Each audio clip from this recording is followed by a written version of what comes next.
All right, greetings all, and thank you for joining us for this micro teach session on the executive committee. I'm really excited about this micro teach concept. I think it's really on point and timely for our IWIB. Let me speak to the executive committee, and I'm going to really hit the highest of highlights relative to what we're doing. I lead a company called Utilivate Technologies. We're an energy management services company serving utilities and private and public sector customers across the country, help them to understand the energy usage and to lower it. That's what the value we bring into the customers across the country on it. Let me hit the most important thing about our executive committee, in my view, on this next slide. The most important aspect of our executive committee on behalf of this broader board is that we have the authority of the board when it's not feasible for the entire board to come together. That's a lot of responsibility and accountability to this group of folks that's on this board. And so we work on half of the board, represent the board, and if we can't meet collectively, well, we take care of the business of the board. We have the co-chair, the business co-chair of IWIB as part of the executive committee. A majority of our members are, in fact, business members, and we have important representation from the education side of our state of Illinois services as well. Let's look at the duties of the executive committee, and I want to hit those, the highest of points on those. And these are going to be in summary, not going to be reading them point to point. But we conduct the business of the board. We recruit businesses for IWIB, and many of you who've been contacted between the governor's office and our own executive committee, that's what we've been working to do. We recommend, in terms of governance, the amendments that should occur on the bylaws, and we provide recommendations to the governor and to legislators on other amendments regarding the IWIB State Board Act. You can see it's a governance role pretty essential to what we're looking to do. The second bullet there, let's look at that one. We review and participate in discussions on new policies that might impact the workforce in the state of Illinois.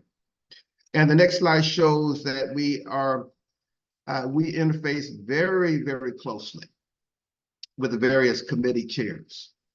And the purpose of that interface, so that communication with the committee chairs, is so that, in part, those chairs can report to us, what are their activities?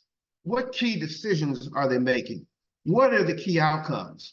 And from an executive committee standpoint, are our chairs, are our committees functioning at the way they should be functioning? And I'll speak to that in a moment as well on the next point of view, in terms of this essential part of the duties of the executive committee on the next slide that you see here. And that is, and you've been hearing from our co-chair and others, to encourage the full member participation in the board and its activities. All the key stakeholders, we're charged with brokering the relationships. We especially, and that's why it's so relevant to those on the call now, we are looking very, very hard. And we're relentless in how can we encourage the participation to be as active and align our expertise with a range of activities related to our board work. The next slide shows that we review and discuss policy, again, related to the workforce. And this is an essential one because we have a retreat coming up. And part of what we'll be doing is reviewing the committees, how they're functioning, and establish whether or not it's necessary to form additional committees, replace committees, add to the committees, expand the scope of the committees. All that is in charge of the executive committee, and we're really looking at our retreat to help us to inform that in some important ways. And let's look at some of these responsibilities, and we see this one here. We recommend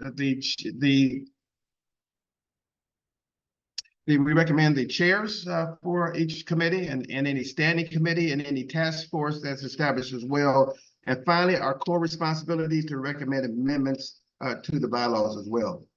Let me add one other essential And this is related to our quarterly meeting agendas themselves. I don't know if there's a separate slide on that, but let me speak to that. And do I see it? There it is. This is really an essential aspect of what we do. When we come to the quarterly meetings, we work closely with the governor's office, but it's the executive committee that spends some quality time looking at what should be discussed. How are we advancing the work of our board? How can we share, for example, success stories in our work so we can make our work relevant to the time that we're allocating to this board? And so this idea of how the board is working really diligently to make sure that the board meetings that we have quarterly are on point, they're relevant, it advances our work, it informs our committee members, and gives an opportunity for us to network and engage each other on behalf of this committee. I wanted to hit the very high of high points, and I think I concluded with that. And so now I will thank you for your time.